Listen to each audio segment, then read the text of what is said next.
Welcome, dear students. GRPS Junior College, Naranggaon, online lecture series, subject Agriculture, Science and Technology, Standard 12.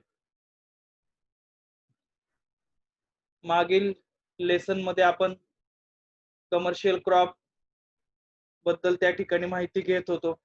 त्यामध्ये आपण सुरुवातीला sugar cane, त्यानंतर mango आणि banana असे 3 crop आपण अभ्यासले आहेत. त्यानंतर आता पुढील महत्वाचं जे फ्रूट क्रॉप आहे संत्रा.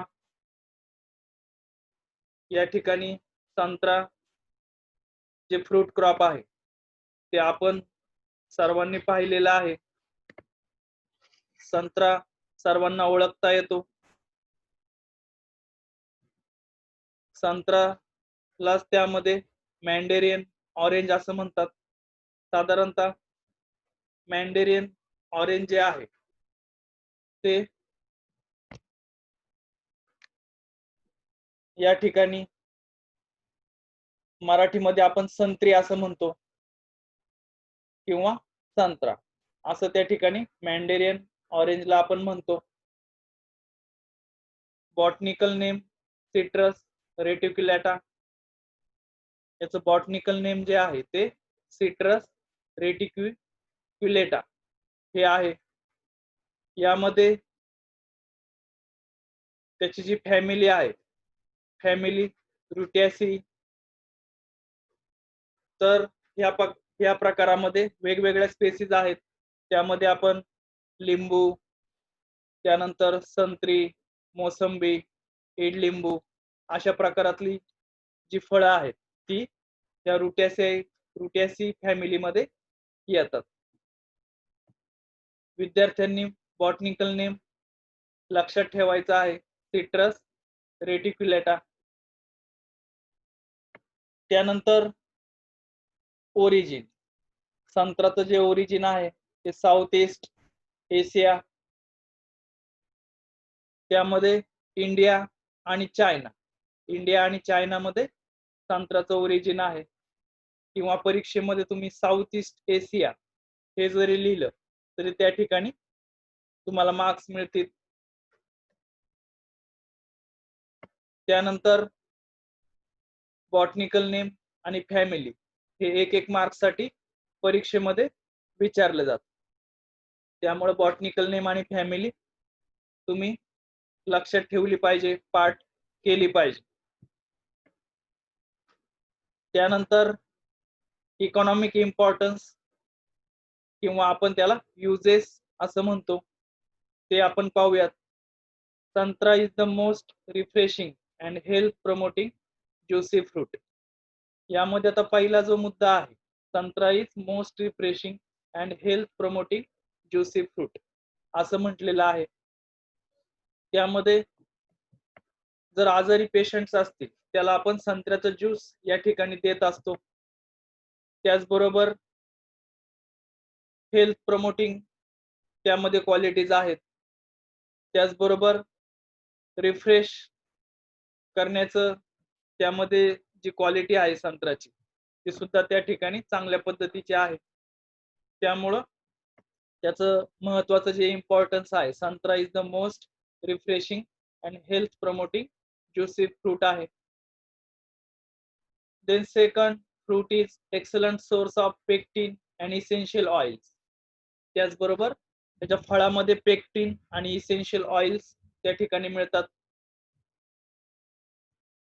त्यानंतर तिसरं इम्पॉर्टन्स आहे it is a rich source of vitamin C. त्याचबरोबर संत्रा हे जे फ्रूट क्रॉप आहे ते rich source of vitamin C त्याच्यामध्ये आहे. Then fruit also supply other vitamins, fruit sugar, fruit acids and minerals. त्याचबरोबर संत्रा हे जे फ्रूट क्रॉप आहे ते वेगवेगळ्या प्रकारचे व्हिटॅमिन सुद्धा त्या ठिकाणी प्रोव्हाइड करतं. त्यामध्ये मग व्हिटॅमिन B12, व्हिटॅमिन ए हे सुद्धा संत्र्यामध्ये सापडतं. त्याचबरोबर फ्रूट शुगर, फ्रूट ऍसिड आणि काही मिनरल्स त्या संत्र्यामध्ये सापडतात. Then after fruit is also used for extraction of citric acid.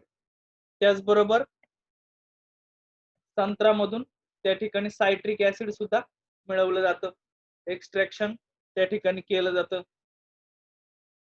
Then after fruit is used for preparation of marmalade, canned segments, squash and cordial.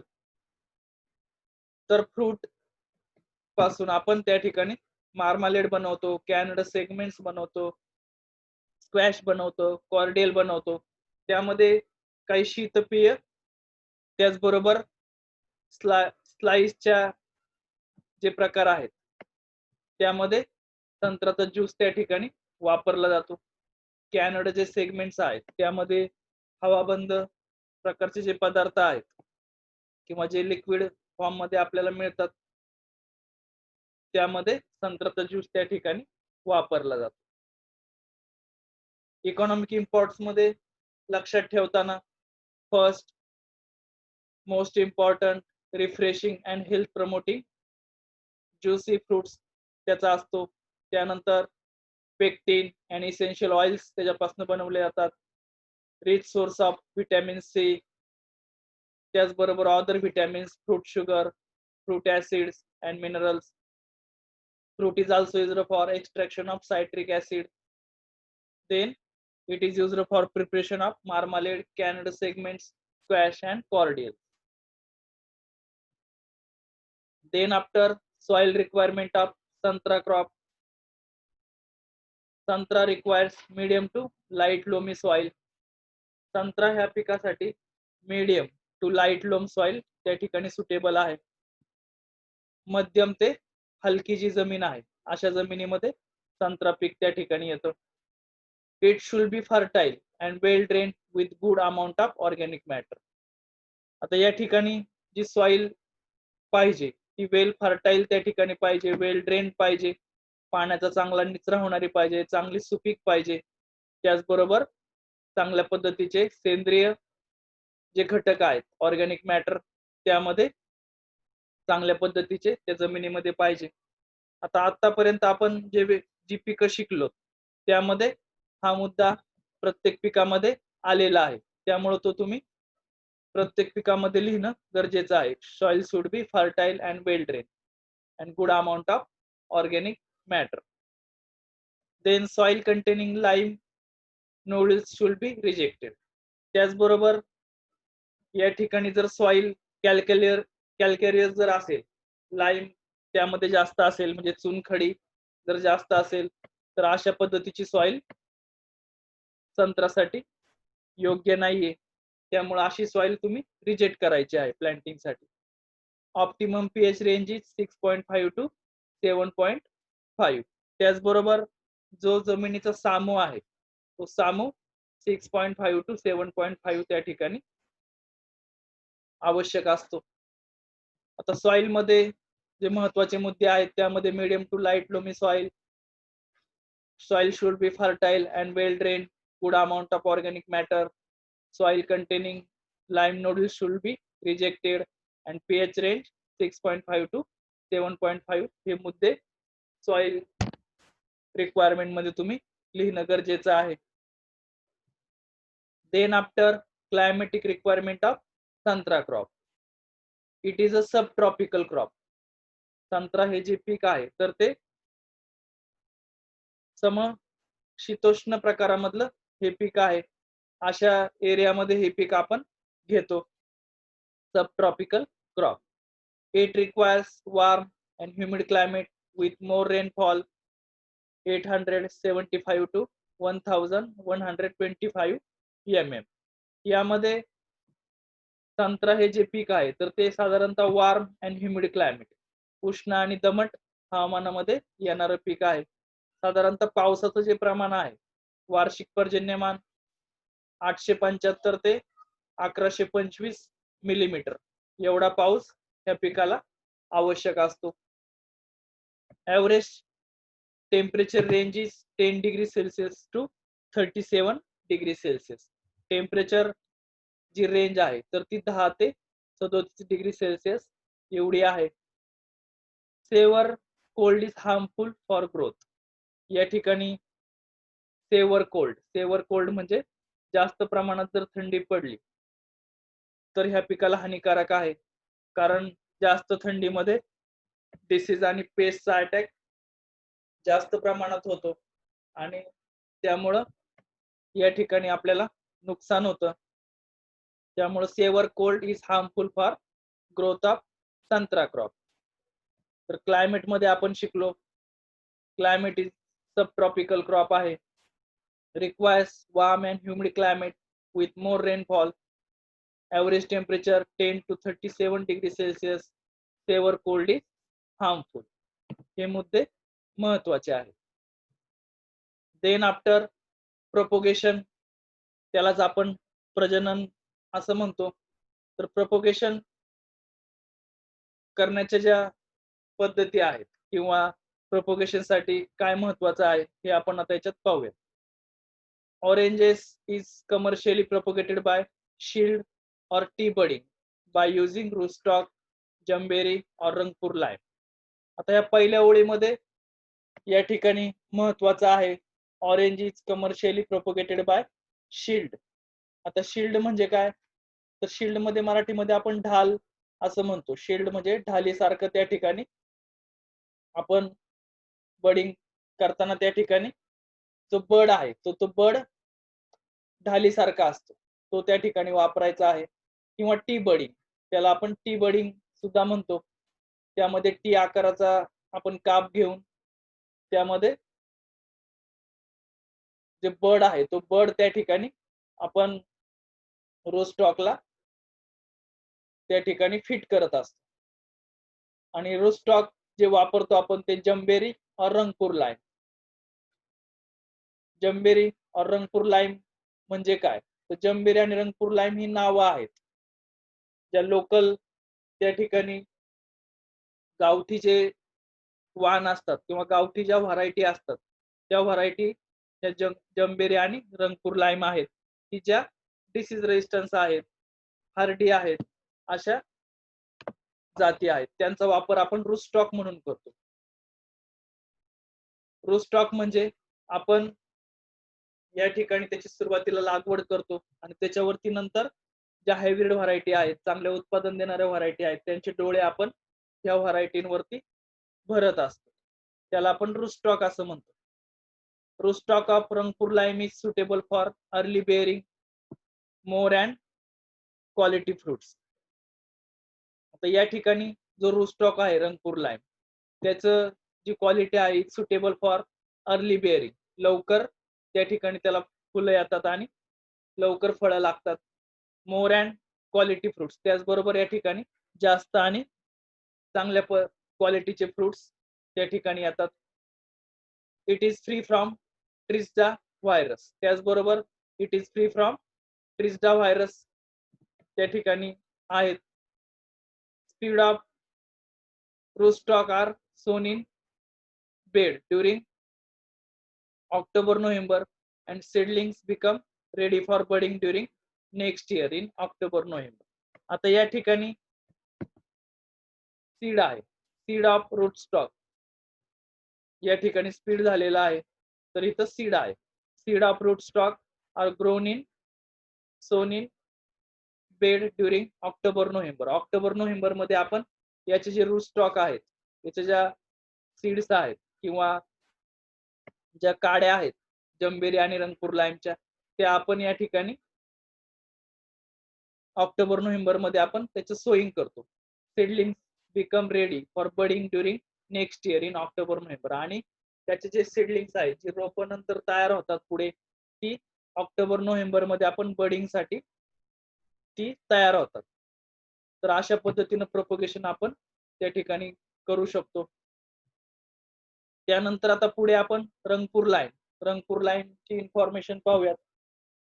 Trees on this rootstock are moderate in height and produce regular and good quality fruits. त्यानंतर याची जी झाडं आहेत ती साधारणतः moderate हाईटची आहेत, मध्यम उंचीचे आहेत and produce regular and good quality fruits. त्याचबरोबर याला रेग्युलर फ्रुट्स येतात आणि गुड क्वालिटीचे चांगल्या क्वालिटीचे फ्रुट्स ह्या रंगपूर लाईमला येतात. Suitable for heavy soil. त्याचबरोबर हे हेवी सॉइल्स म्हणजे भारी जमिनीसाठी सुटेबल आहेत. Resistance to tristeza virus and root diseases.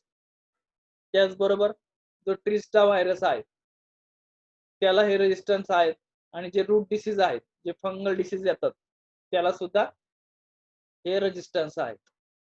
Then after polyembryonic in nature. त्याचबरोबर पॉलीएम्ब्रायोनिक इन नेचर. पॉलीएम्ब्रायोनिक म्हणजे काय, तर एकाच ठिकाणी अनेक एम्ब्रियो ह्या रंगपूर लाईम मध्ये आपल्याला सापडतात. म्हणजे अनेक बिया त्याच्या फ्रुट्स मध्ये येतात, त्यामुळे polyembryonic in nature. In nursery do not attain the proper thickness for budding. आता याचं एक ड्रॉबॅक आहे रंगपूर लाईमचं. नर्सरी मध्ये जर हे पीक असेल तर प्रॉपर थिकनेस आपल्याला या ठिकाणी मिळत नाही बडिंग साठी. जे बड आपल्याला जे इन्सर्ट करायचे आहेत त्या बडिंग साठी आपल्याला याचं या ठिकाणी थिकनेस मिळत नाही. जी जाडी आपल्याला पाहिजे याची स्टेमची, ती स्टेमची जाडी आपल्याला या ठिकाणी मिळत नाही. In nursery root system is hard to develop. त्याचबरोबर नर्सरीमध्ये जी रूट सिस्टीम तयार होताना ती हार्ड त्या ठिकाणी जाते. नर्सरीमध्ये तयार करताना रंगपूर लाईम ची रूट सिस्टीम त्या ठिकाणी डेव्हलप व्हायला त्या ठिकाणी प्रॉब्लेम होतो आणि आपल्याला त्या ठिकाणी मग थिकनेस ऑफ त्याची स्टेम आपल्याला पाहायला मिळते. अशा पद्धतीचे ड्रॉबॅक्स हे रंगपूर लाईमचे आहेत. Then after jambheri lime. Jambheri rootstock. The trees on these stalks are vigorous in growth, suitable for light soil. हे जे ट्री आहेत हे विगरस ग्रोथ आहेत. विगरस ग्रोथ म्हणजे काय, याची वाढ चांगल्या पद्धतीने होते, फांद्या चांगल्या वाढतात आणि विगरस ग्रोथ या रूटस्टॉकची होते. Suitable for light soil. त्याचबरोबर जी लाईट सॉइल आहे त्या लाईट सॉइल मध्ये ते सुटेबल आहे.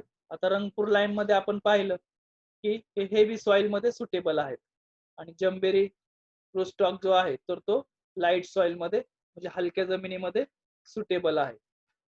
Then after attain proper stem thickness in nursery for budding. त्याचबरोबर जम्बेरी रूटस्टॉक जो आहे तर तो नर्सरीमध्ये आपल्याला त्याची थिकनेस चांगली मिळते स्टेमची आणि बडिंग साठी हे सुटेबल असतात. Then after polyembryonic in nature. त्याचबरोबर पॉलीएम्ब्रायोनिक इन नेचर आहेत, अनेक प्रकारचे एम्ब्रियो त्याच्यामध्ये आपल्याला त्या ठिकाणी मिळतात. Then good spread of roots in nursery. त्याचे जे रूट्स आहेत ते नर्सरी प्लांटिंग मध्ये आपल्याला चांगल्या पद्धतीने स्प्रेड झालेले दिसतात. Susceptible to phytophthora fungus and gummosis diseases. त्याचबरोबर हा जो रूटस्टॉक आहे जम्बेरी तर तो ससेप्टिबल आहे, म्हणजे जे फायटोप्थोरा फंगस जे आहे, जे बुरशीजन्य जो फायटोप्थोरा जो आजार आहे त्याला ते बळी पडणार आहे. त्याचबरोबर गमॉसिस. गमॉसिस म्हणजे डिंक्या रोग. या ठिकाणी चिकट प्रकारचा द्रव त्या ठिकाणी त्याच्या प्लांट्स मधनं येत असतो तर त्याला आपण गमॉसिस डिसीज म्हणतो. त्या डिसीजला पण या ठिकाणी तो बळी पडतो. तर अशा पद्धतीने आपण रंगपूर लाईम आणि जम्बेरी रूटस्टॉक या दोघांचे त्या ठिकाणी आपण जे काही कॅरेक्टर्स आहेत ते आपण पाहिलेले आहेत. Then after planting method of संत्रा. त्यामध्ये आता वेगवेगळ्या प्लांटिंग मेथड आहेत. त्यामध्ये हेक्सागोनल, स्क्वेअर, त्यानंतर ज्या प्लांटिंगच्या मेथड आहेत त्यामध्ये आपण आयताकृती प्लांटिंग, त्यानंतर square planting, hexagonal planting, rectangular planting अशा पद्धतीच्या प्लांटिंगच्या मेथड आहेत. तर त्यामध्ये संत्रा प्लांटिंग साठी आपल्याला स्क्वेअर मेथड ऑफ प्लांटिंग ही सुटेबल आहे. Planting season, rainy season. पावसाळ्यामध्ये साधारणतः याचं प्लांटिंग केलं जातं. प्लांटिंग डिस्टन्स 6x6 मीटर, साधारणतः रो टू रो आणि plant to plant 6x6 metre त्या ठिकाणी अंतर आपण प्लांटिंगचं ठेवतो. पीट साईज 1x1x1 मीटर. जो पीट आपण घेणार आहे, जो खड्डा आपण त्या ठिकाणी संत्रा प्लांटिंग साठी घेणार आहे, तो 1x1 आणि 1 मीटर खोलीचा त्या ठिकाणी आपण तो घेत असतो. आणि त्यामध्ये आपण जे प्लांट आहे ते स्क्वेअर मेथड मध्ये आपण त्याचं प्लांटिंग पूर्ण फील्ड वरती करत असतो. साधारणतः प्लांटिंग सीझन जो आहे तो रेनी सीझनच असतो, कारण पावसाळ्यामध्ये पाण्याची कमतरता नसते. पावसाच्या पाण्यावरती त्याचं प्लांटिंग चांगल्या पद्धतीनं त्या ठिकाणी फील्ड मध्ये सेट होतं. Then after irrigation requirement of santra crop, irrigation is given by ring system to avoid direct contact of water to stem. आता या ठिकाणी ज्या पाणी देण्याच्या पद्धती आहेत त्यामध्ये रिंग सिस्टीम म्हणजे गोलाकार आळ त्या ठिकाणी करायचं आहे. त्याचबरोबर खोडाच्या जवळ त्या ठिकाणी मातीचा भर त्या ठिकाणी लावायचा आहे, जेणेकरून पाण्याचा जो डायरेक्ट कॉन्टॅक्ट आहे स्टेमला तो त्या ठिकाणी होणार नाही. कारण पाण्याचा कॉन्टॅक्ट जर स्टेमला झाला तर त्या ठिकाणी डिसीजेस येण्याचे चान्सेस जास्त असतात खोडाजवळ. त्यामुळं रिंग सिस्टीमना आपण त्या ठिकाणी पाणी देणं गरजेचं आहे. The frequency of irrigation depends upon type of soil, age of plant and climatic condition. त्याचबरोबर जी फ्रिक्वेन्सी आहे इरिगेशनची, फ्रिक्वेन्सी म्हणजे काय तर दोन इरिगेशन मधलं जे अंतर आहे ते आपण त्या ठिकाणी ठेवण्यासाठी काही घटक कारणीभूत आहेत. त्यामध्ये टाइप ऑफ सॉइल, मातीचा प्रकार कुठला आहे, एज ऑफ प्लांट, तुमच्या प्लांटचं वय किती आहे, त्यानंतर क्लायमॅटिक कंडिशन, त्यामध्ये जी हवामान कशा पद्धतीचं आहे ते आपण त्या ठिकाणी लक्षात घेणं गरजेचं आहे. आणि त्यानुसार फ्रिक्वेन्सी ऑफ इरिगेशन ठरवली जाते. During winter irrigation should be given at interval of 8 to 10 days while during summer 4 to 5 days. आता या ठिकाणी during winter irrigation should be given at interval of 8 to 10 days. जर थंडीचा कालावधी असेल तर साधारणतः 8 ते 10 दिवस दोन इरिगेशन मधलं अंतर आपण ठेवायचं आहे. ड्युरिंग समर उन्हाळ्यामध्ये 4 ते 5 दिवस त्या ठिकाणी अंतर ठेवायचं आहे दोन इरिगेशन मधलं. Then after irrigation should be given at the time of flowering and fruit development stage. साधारणतः प्रत्येक फळ पिकामध्ये नेहमी लक्षात ठेवा फ्लावरिंग आणि फ्रूट डेव्हलपमेंट स्टेज ह्या दोन स्टेज खूप महत्वाचे आहेत पाणी देण्यासाठी. त्यामुळं या दोन स्टेजला आपण इरिगेशन देणं गरजेचं आहे. तर मागील जे फ्रूट क्रॉप आपण अभ्यासले बनाना मँगो त्यामध्ये सुद्धा या दोन स्टेजेस त्या ठिकाणी आपण पाहिलेले आहेत. Flowering and fruit development stage या स्टेजला पाणी देणं गरजेचं आहे. Then after manures and fertilizer.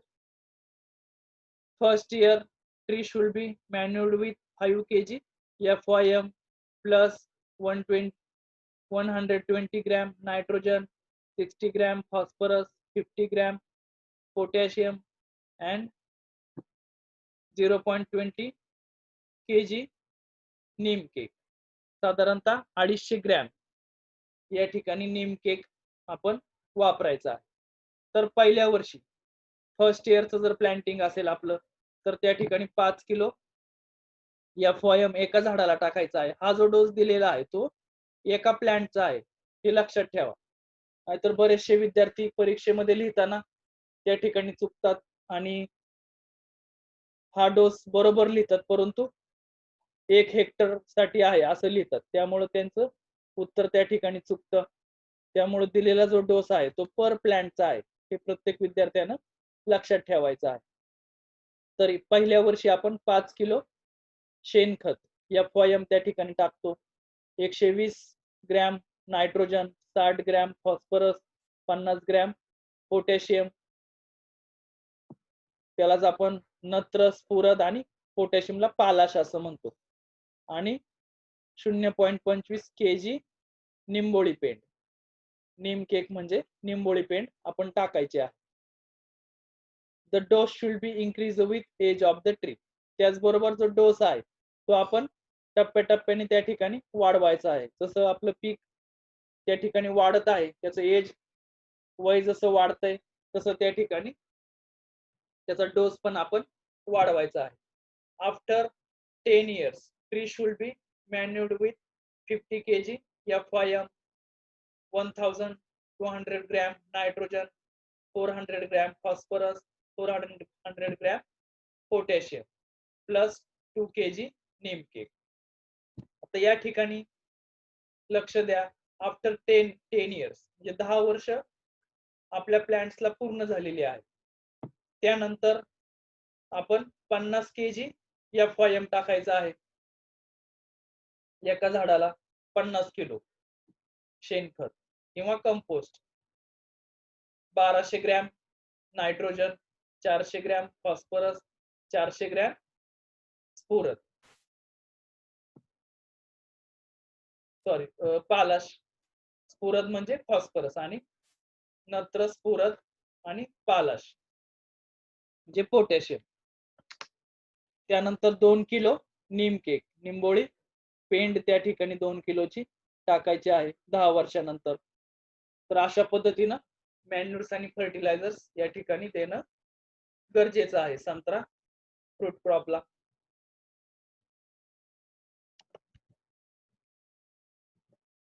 Then after बहार ट्रीटमेंट्स. आता हा महत्वाचा मुद्दा संत्रा क्रॉप मध्ये आहे. आधीची जी आपण पिकं पाहिली त्यामध्ये कुठल्याही याच्यात बहार ट्रीटमेंट नव्हत्या, परंतु संत्रा पिकामध्ये बहार ट्रीटमेंट आहे. संत्र्यामध्ये त्याचबरोबर डाळिंब, त्यानंतर पेरू यामध्ये बहार ट्रीटमेंट्स त्या ठिकाणी असतात. साधारणतः बहार ट्रीटमेंट म्हणजे काय हे आपण सुरुवातीला पाहूया. Means forcing the tree to go to rest by checking water supply. बहार ट्रीटमेंट म्हणजे काय, तर आपण या ठिकाणी आर्टिफिशियली त्याचं पाणी बंद करायचं आहे. पाणी बंद केल्यामुळं त्याची वाढ त्या ठिकाणी थांबते. त्याचबरोबर जे ट्रीज आहेत तर ते ट्रीज रेस्ट पिरियडला जातात, म्हणजे सुप्त अवस्थेमध्ये ते ट्रीज जातात आणि त्याचे जे फूड मटेरियल आहे ते त्या ठिकाणी खोडामध्ये साठवून ठेवायला त्या ठिकाणी मदत होते. म्हणजे आपण काय करतो, त्याला फोर्स देतो रेस्ट घेण्यासाठी, त्याला बळजबरीने आपण रेस्ट घेण्यासाठी भाग पाडतो. म्हणजे आपण त्याचं पाणी थांबवतो आणि ऑटोमॅटिकली ते पीक रेस्टिंग पिरियडला त्या ठिकाणी जातं. Mandarin orange starts bearing from 6th year onward after planting and produces 2 main bars in years. त्याचबरोबर मॅन्डेरिन ऑरेंज आपण प्लांटिंग केल्यानंतर 6 वर्षांच्या पुढे त्याला बेअरिंग चालू होतं आणि बेअरिंग होत असताना साधारणतः 2 बहार त्याला आपण घेत असतो किंवा त्याला येतात. तर ते आपण पाहूयात. आता कुठले बहार त्या ठिकाणी येतात, त्यामध्ये आंबिया बहार आणि मृग बहार हे 2 बहार त्या ठिकाणी येत असतात. आता त्यामध्ये आंबिया बहार हे जे नाव आहे तर ते त्या ठिकाणी जो फ्लावरिंग पिरियड आहे जानेवारी ते फेब्रुवारी मध्ये त्या आंबिया बहार मध्ये फ्लावरिंग येत असतं. मृग बहार मध्ये जून जुलैला फ्लावरिंग येतं आणि त्याच्यानंतर हस्तबहार म्हणून एक त्या ठिकाणी बहार ट्रीटमेंट आहे, ती आपण संत्र्यामध्ये करत नाही. तर हस्तबहार मध्ये त्या ठिकाणी सप्टेंबर ऑक्टोबर मध्ये फ्लावरिंग येतात, ते तुम्ही लक्षात ठेवा. तर आपण पाहूयात आंबिया बहार. पिरियड ऑफ बहार ट्रीटमेंट नोव्हेंबर डिसेंबर मध्ये आपण त्याचं पाणी थांबवायचं आहे. म्हणजे साधारणतः 1 ते 2 महिने त्या ठिकाणी आपण त्याचं पाणी थांबवतो. नोव्हेंबर डिसेंबर मध्ये त्याचं पाणी आपण थांबवतो आणि त्याला फ्लावरिंग येतं मग जानेवारी फेब्रुवारी मध्ये. Period of harvesting October December मध्ये त्याचा फळांचा येतो. त्यानंतर मृगबहार. मृगबहार मध्ये आपण एप्रिल टू मे मध्ये साधारणतः त्या ठिकाणी त्याचं पाणी थांबवतो. Period of flowering June to July. June to July मध्ये मग त्याला फ्लावर येतात आणि साधारणतः जी फळं काढण्याचा जो वेळ आहे तो February to March. February to March मध्ये त्याची फळं काढण्यासाठी तयार होतात. तर अशा पद्धतीने ह्या दोन मेथड आहेत, आंबिया बहार आणि मृगबहार. आंबिया बहार नोव्हेंबर डिसेंबरला त्याचं पाणी थांबवायचं आहे, stop watering. Period of flowering January February. मृगबहार मध्ये एप्रिल टू मे मध्ये आपण त्या ठिकाणी पाणी थांबवतो आणि period of flowering June to July. आता मृगबहार साधारणतः मृग नक्षत्र ज्या वेळेस चालू होतं, जून जुलैला त्या ठिकाणी मृग नक्षत्र चालू होतं, त्याच्या नावावरून आपण मृगबहार ट्रीटमेंट ठेवलेलं आहे. Then after quality of mandarin orange fruit depends upon type of bahars. आता जी क्वालिटी मॅन्डेरियन ऑरेंजची आहे ती त्याच्या बहार ट्रीटमेंट वरती अवलंबून असते. आता या दोन्ही बहार ट्रीटमेंटचा आपण पाहूया. सुरुवातीला आंबिया बहार. Fruits are more juicy but less tasty. आता आंबिया बहार मध्ये जे फ्रुट्स येतात ते मोर ज्युसी असतात, म्हणजे त्याच्यामध्ये रसाचं प्रमाण जास्त आहे, बट लेस टेस्टी. त्याची जी टेस्ट आहे ती चांगल्या त्या ठिकाणी नसते. त्याचबरोबर it may be attacked by fruit sucking moth. त्याचबरोबर आंबिया बहार मध्ये त्या ठिकाणी फ्रूट सकिंग मॉथचा अटॅक त्या ठिकाणी आपल्याला जास्त पाहायला मिळतो. अशा प्रकारचं वैशिष्ट्य आंबिया बहार ट्रीटमेंट केल्यानंतर आपल्याला मिळतं. त्यानंतर मृगबहार. मृगबहार मध्ये fruit develop with good colour, sweet taste but less juicy. आता मृगबहार मध्ये काय आहे तर fruit develop with good colour. या ठिकाणी जे फ्रूट तयार होतात त्याचा कलर त्या ठिकाणी आपल्याला चांगला मिळतो, स्वीट टेस्ट मिळते. जी टेस्ट आहे ती आपल्याला मृगबहार मध्ये चांगली मिळते. आंबिया बहार मध्ये लेस टेस्टी आहे, मृगबहार मध्ये स्वीट टेस्ट आहे, बट लेस ज्युसी. त्याचबरोबर याचं ज्यूसचं जे प्रमाण आहे ते त्या ठिकाणी मृगबहार मध्ये आपल्याला कमी मिळतं. आंबिया बहार मध्ये मोर ज्युसी आहे, हे लक्षात ठेवा. देन मृगबहार मोर मार्केट प्राइस देन आंबिया बहार fruit because quality of fruit is better. आता या ठिकाणी जे मृगबहार मध्ये घेतलेले जे फ्रुट्स आहेत त्याचं त्या ठिकाणी आपल्याला क्वालिटी चांगली मिळते आणि चांगली मार्केट प्राइस आपल्याला मिळते, कारण त्याचे फ्रुट्स बेटर आहेत कुणापेक्षा, तर आंबिया बहार पेक्षा त्याचे फ्रुट्स त्या ठिकाणी चांगले आहेत. त्यामुळं मृगबहारला चांगली मार्केट प्राइस त्या ठिकाणी मिळते. या ठिकाणी त्या दोघांमधला फरक लक्षात ठेवा. Fruits are more juicy but less tasty in ambia bahar. मृगबहार मध्ये sweet taste and less juicy, हा त्यामधला फरक आहे. Then after intercultivation in santra crop, remove weed at regular interval with loosening of soil. यामध्ये त्याचं रेग्युलर इंटरवल मध्ये विडिंग करणं गरजेचं आहे आणि त्याची माती त्या ठिकाणी मोकळी करणं गरजेचं आहे बागेमधली. Then loosening of basin is necessary. जे बेसिन आहेत, बेसिन म्हणजे काय, जे रिंग बेसिन आपण केलेले आहेत, जी आळी केलेली आहे ती आळी त्या ठिकाणी मोकळी करून घ्यायची आहे माती तिथली. Avoid deep ploughing during flowering. त्याचबरोबर ज्यावेळेस फ्लावरिंग चालू होतं त्यावेळेस डीप प्लाविंग त्या ठिकाणी करायची नाही. शेतामध्ये त्या ठिकाणी खोल नांगरट करायची नाहीये, कारण ज्यावेळेस त्याचे रूट्स डेव्हलप होत असतात फ्लावरिंगच्या वेळेस ते रूट्स त्या ठिकाणी डॅमेज होतात आणि फ्लावरिंग वरती त्याचा परिणाम होतो. Give bamboo stake supports to heavy crop load. त्याचबरोबर बांबू स्टेक सपोर्ट त्या ठिकाणी द्यायचा आहे. जे बांबूच्या काठ्या ज्या आहेत त्या काठ्यांचा सपोर्ट आपण या प्लांट्सला देतो, कारण ज्यावेळेस त्याला फळं लागतात त्या फळांचं वजन जसं जसं वाढत जाईल तसा लोड त्या ठिकाणी त्या झाडावरती होतो आणि तो लोड आपण कमी करण्यासाठी बांबूचा आधार त्या पिकाला त्या ठिकाणी देतो. Then remove dried diseased branches and excessive growth regularly. त्याचबरोबर इंटरकल्टिवेशन मध्ये आपण जे ड्राईड ब्रँचेस आहेत, डिसीज्ड ब्रँचेस आहेत, त्या ठिकाणी आपण काढून टाकतो. ड्राईड म्हणजे सुकलेल्या आणि रोगट अशा ज्या फांद्या आहेत त्या काढून टाकतो.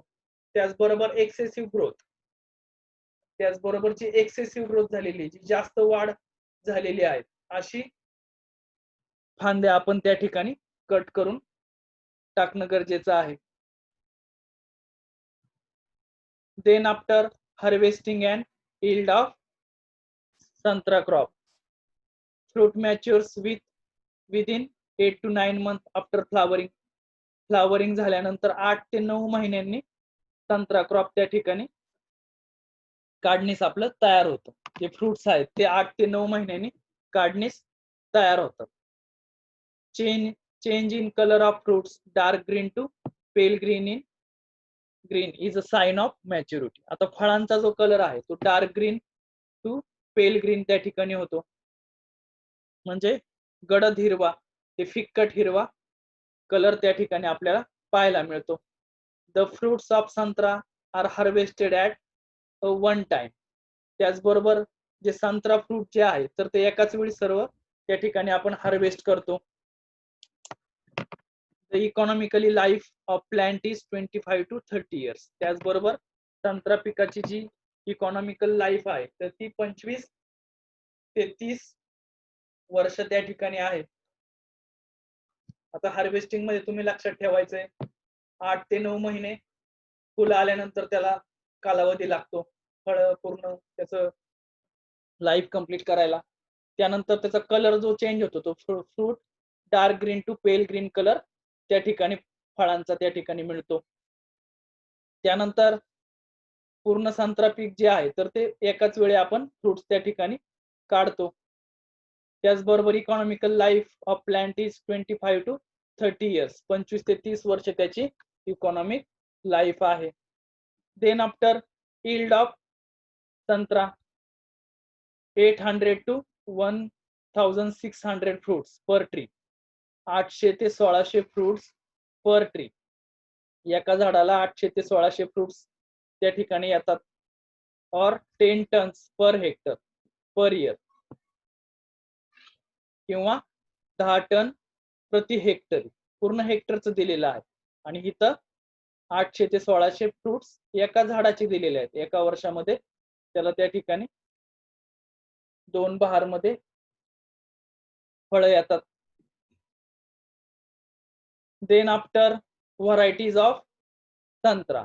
संत्र्याच्या जाती कुठल्या आहेत ते आपण पाहूयात. त्यामध्ये नागपूर संत्रा ही त्याची व्हरायटी आहे, कारण नागपूर भागामध्ये आपण पाहिलं तर संत्र्याचा त्या ठिकाणी ब्लॉक आहे. त्या भागामध्ये संत्रा मोठ्या प्रमाणात येतो. नागपूरची संत्री प्रसिद्ध आहेत, त्यामुळे ही व्हरायटी तुमच्या लगेच लक्षात राहील, नागपूर संत्रा. त्यामध्ये नंतर खानशी, कर्क मेंडेरिन, किनो हायब्रिड, त्याचबरोबर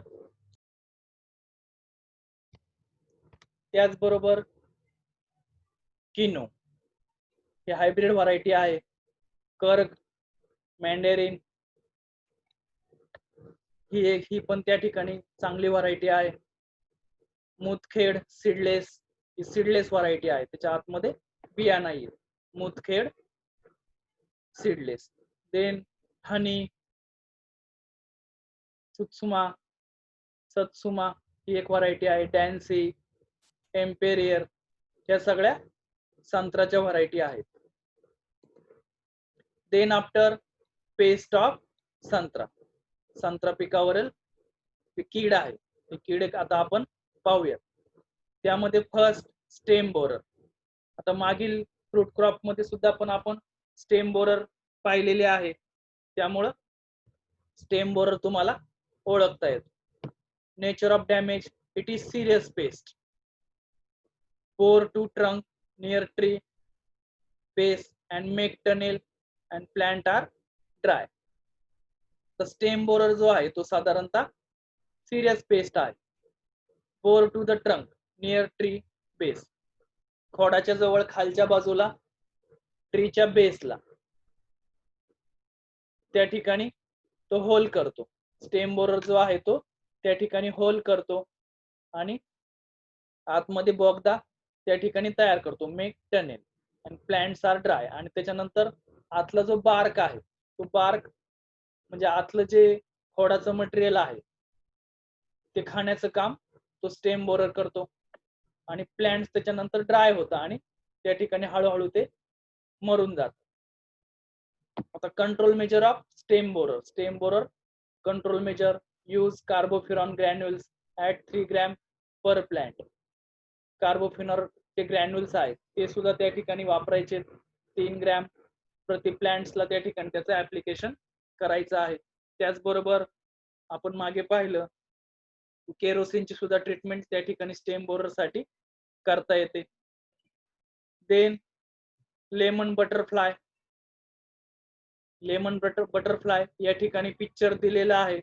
लेमन बटरफ्लाय काळ्या त्याचबरोबर पांढऱ्या ठिपके असणार हे लेमन बटरफ्लाय या ठिकाणी तुम्ही पाहू शकता. Nature of damage. They feed leaves from margin towards midrib and defoliation branches. आता या ठिकाणी जो नेचर ऑफ डॅमेज आहे लेमन बटरफ्लायचा त्यामध्ये फीड लिव्स ते पानांवरती त्या ठिकाणी खाण्याचं काम करतात. त्यानंतर मार्जिन पर्यंत ते त्या ठिकाणी ती पानं खाऊन टाकतात. त्याच्या ज्या मधल्या शिरा आहेत त्या मिडरिब पर्यंत ते पूर्ण पानं खाऊन टाकतात. त्यानंतर ज्या ब्रँचेस आहेत त्या पूर्ण डिफॉलिएट होतात म्हणजे पूर्णच्या पूर्ण त्याची पानं त्या ठिकाणी खाऊन त्या ठिकाणी ती फस्त करतात lemon butterfly. Control measure of lemon butterfly spray 0.05% मॅलेथिओन. मॅलेथिओनचा या ठिकाणी स्प्रे घेतल्यानंतर लेमन बटरफ्लाय कंट्रोल होऊ शकतात. देन थर्ड पेस्ट सिट्रस सिला. सिट्रस सिलाचं या ठिकाणी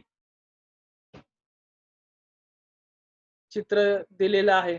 त्यामध्ये सिट्रस सिलानी पहा या ठिकाणी कशा पद्धतीनं व्हाईट कलरचं त्या ठिकाणी स्ट्रक्चर तयार केलेलं आहे आणि पानाचं डॅमेज सुद्धा या ठिकाणी केलेलं आहे. Suck the cell sap from shoots and leaves curling and drying of leaves. Citrus psylla जो आहे तो साधारणतः पानांमधला जो सेल सॅप आहे तो शोषून घेण्याचं काम करतो. त्याचबरोबर शूट्स अँड लिव्स वरती तो डॅमेज करतो. लिव्स कर्लिंग करतो. सिट्रस सिला हा जो पेस्ट आहे तो त्या ठिकाणी पानं गुंडाळतो. कर्लिंग त्या ठिकाणी लिव्सचं होतं. या ठिकाणी चित्रात दिसतंय की कशा पद्धतीनं पानं अशी मुडपली आहेत. कर्लिंग त्याचं झालेलं आहे. कंट्रोल मेजर ऑफ सिट्रस सिला स्प्रे 0.025% न्यूॲक्रॉन. न्यूॲक्रॉनचं त्या ठिकाणी स्प्रेइंग घेतल्यानंतर सिट्रस सिला त्या ठिकाणी कंट्रोल होत असतो. परीक्षेमध्ये या ठिकाणी पेस्ट ऑफ संत्रा विचारल्यानंतर सुरुवातीला पेस्ट त्या ठिकाणी इनलिस्ट करायचे आहेत आणि त्यामध्ये काही वेळेस एकाच पेस्टचं त्या ठिकाणी विचारलं जातं. नेचर ऑफ डॅमेज आणि कंट्रोल मेजर लिहा. त्यावेळेस सुद्धा तुम्ही नेचर ऑफ डॅमेजचे 2-3 मुद्दे आणि कंट्रोल मेजरचे 1-2 मुद्दे त्या ठिकाणी महत्वाचे लिहिणं गरजेचं आहे. Then fourth pest white fly. या ठिकाणी व्हाईट फ्लायज तुम्हाला दिसत आहेत पिक्चर मध्ये. Nature of damage suck the cell sap from shoot and leaves. साधारणतः व्हाईट फ्लाय जे आहेत त्याला आपण पांढरी माशी असं म्हणतो. ही पांढरी माशी या ठिकाणी पानांमधून त्या ठिकाणी अन्नरस शोषून घेत असते शूट आणि लिव्स मधून. त्याच्या ज्या फांद्या कोवळ्या फांद्या आहेत त्या ठिकाणी तिथून आणि लिव्स मधनं त्या ठिकाणी रस शोषण्याचं काम करते. Yellowish patches are found on leaves. त्यानंतर रस शोषून घेतल्यानंतर लिव्स वरती येलोइश पॅचेस त्या ठिकाणी पाहायला मिळतात. Control measure off white fly spray 0.025% न्यूॲक्रॉन त्या ठिकाणी स्प्रे घेतल्यानंतर व्हाईट फ्लायचा कंट्रोल त्या ठिकाणी आपल्याला मिळतो. तर अशा पद्धतीनं pest of santra, stem borer, lemon butterfly, citrus psylla and white fly या आहेत. ते नेक्स्ट डिसीजेस ऑफ संत्रा. संत्र्याचे जे रोग आहेत ते आज पाहूयात आपण. First, citrus canker. It is a bacterial disease. त्याचा कॉझल जो ऑर्गॅनिझम आहे तो बॅक्टेरियल डिसीज आहे. यामध्ये जीवाणू आणि विषाणू असे दोन प्रकार आहेत. बॅक्टेरियल म्हणजे जीवाणूजन्य आणि विषाणूजन्य म्हणजे व्हायरल. तर हा जो सिट्रस कॅन्कर आहे तो बॅक्टेरियल डिसीज आहे. Minute water soaked spots appear on leaves, twigs, fruit and thrones.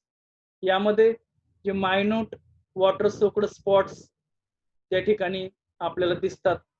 या ठिकाणी चित्रामध्ये दाखवलेलं आहे की वॉटर सोक्ड जे स्पॉट्स आहेत या ठिकाणी पहा थोडेसे लालसर रंगाचे जे स्पॉट्स आहेत या ठिकाणी फ्रूट वरती आलेले आहेत. येलो होल अपीअर ऑन लीव्स, त्याचबरोबर लीव्स वरती त्या ठिकाणी येलो होल्स पाहायला मिळतात. Brown croaking spots appear on fruits वरती ब्राऊन क्रॉकिंग स्पॉट्स या ठिकाणी दिसत आहेत. The disease is serious in acid soil. जर ऍसिड सॉइल असेल, ऍसिडिक कंडिशन जर असेल मातीची, तर अशा सॉइल मध्ये हा डिसीज प्रामुख्याने पाहायला मिळतो. Control measure of canker, citrus canker. Prune affected part before monsoon. आपण काय करायचं आहे, पावसाळा सुरू होण्याच्या अगोदर असे जे प्लांट पार्ट्स आहे की ज्याच्यावरती सिट्रस कॅन्कर झालेला आहे असे पार्ट्स त्या ठिकाणी काढून टाकायचे आहेत. स्प्रे 1% बोर्डॅक्स मिक्सचर किंवा त्या ठिकाणी 1% बोर्डॅक्स मिक्सचरचं स्प्रेइंग घ्यायचं आहे. देन सेकंड डिसीज गमॉसिस, त्यालाच आपण मराठीमध्ये डिंक्या डिसीज असं म्हणतो. It is a fungal disease. हा जो डिसीज आहे तो फंगल डिसीज आहे. कॉझल ऑर्गॅनिझम याची फंगस आहे. Fungal disease. Profuse coming on the surface of the affected bark of stem. या ठिकाणी खाली आपण इथं चित्र पाहू शकतो. या ठिकाणी गम लाईक स्ट्रक्चर याच्या स्टेम मधून आलेला आहे. ज्या फांदीला या ठिकाणी तो झालेला आहे गमॉसिस, त्या फांदीच्या आतमधून या ठिकाणी डिंकाच्या सारखं या ठिकाणी लिक्विड बाहेर पडतं. त्याला आपण गमॉसिस असं म्हणतो. Control measure of gummosis, use disease resistance rootstock. या ठिकाणी जो डिसीज रेजिस्टन्स रूटस्टॉक आहे तो या ठिकाणी आपण वापरायचा आहे. अप्लाय बोर्डॅक पेस्ट किंवा बोर्डॅक पेस्टचं त्या ठिकाणी लेप दिल्यानंतर गमॉसिस डिसीज आपण कंट्रोल करू शकतो. Then after foot rot, it is a fungal disease. Dark brown strip with water soaked lesions on stem, defoliation of leaves. हा सुद्धा फंगल डिसीज आहे, बुरशीजन्य. या ठिकाणी त्याचा कॉझल ऑर्गॅनिझम आहे. डार्क ब्राउन स्ट्रिप्स त्या ठिकाणी तयार होतात. वॉटर सोक्ड लेजन्स त्याच्या स्टेम वरती येतात, म्हणजे सुकलेला भाग त्या ठिकाणी आपल्याला फांद्यांवरती दिसतो. डिफॉलिएशन ऑफ लीव्स, त्यानंतर फांद्यांवरची जी पानं आहेत त्या ठिकाणी ती गळून पडतात. Control measure of foot rot, application of bordeaux paste. Bordeaux पेस्टचा त्या ठिकाणी वापर करून आपण हा डिसीज कंट्रोल करू शकतो. Then fourth disease is kolshi disease. Fourth disease is kolshi disease. Nature of damage, white fly is the agent for kolshi. आता या ठिकाणी लक्षात घ्या, व्हाईट फ्लाय जी पांढरी माशी आहे ती एजंट आहे कोलशी डिसीजची. Whole foliage appears blackish in colour. ज्या फांद्यांवरती किंवा पानांवरती व्हाईट फ्लाय बसतो किंवा अटॅक करतो त्या ठिकाणी कोलशी डिसीज येतो. पूर्णच्या पूर्ण त्या ठिकाणी जो कलर आहे तो काळ्या रंगाचा कलर त्या ठिकाणी पानांवरती आपल्याला पाहायला मिळतो. कंट्रोल मेजर ऑफ कोळशी disease, control white fly bye spraying 0.025% न्यूअॅक्रॉन. कोळशी डिसीजचा कंट्रोल करण्यासाठी आपण या ठिकाणी न्यूअॅक्रॉन 0.25 त्या ठिकाणी वापरू शकतो. तर अशा पद्धतीने आपण या ठिकाणी डिसीज पाहिलेले आहेत संत्र्याचे. त्यामध्ये citrus canker, gummosis, foot rot and kolshi disease. विद्यार्थी मित्रांनो, या ठिकाणी आजचा जो आपला लेसन नंबर 2 मधला कमर्शियल क्रॉप मधला जो 4th जे क्रॉप होतं संत्रा, याचं कल्टिवेशनच्या ज्या प्रॅक्टिसेस होत्या ते आज आपण सर्व पाहिलेले आहेत. त्याचबरोबर आपला जो दुसरा लेसन आहे कमर्शियल क्रॉप, तो सुद्धा आज या ठिकाणी संपलेला आहे. यानंतर तुम्ही जो होमवर्क करायचा आहे त्यामध्ये या चारही पिकांचे जे ऑब्जेक्टिव्ह, त्याचबरोबर शॉर्ट आन्सर्स, डिस्क्रिप्टिव्ह क्वेश्चन्स त्या ठिकाणी तुम्ही सोडवायचे आहेत. Thank you.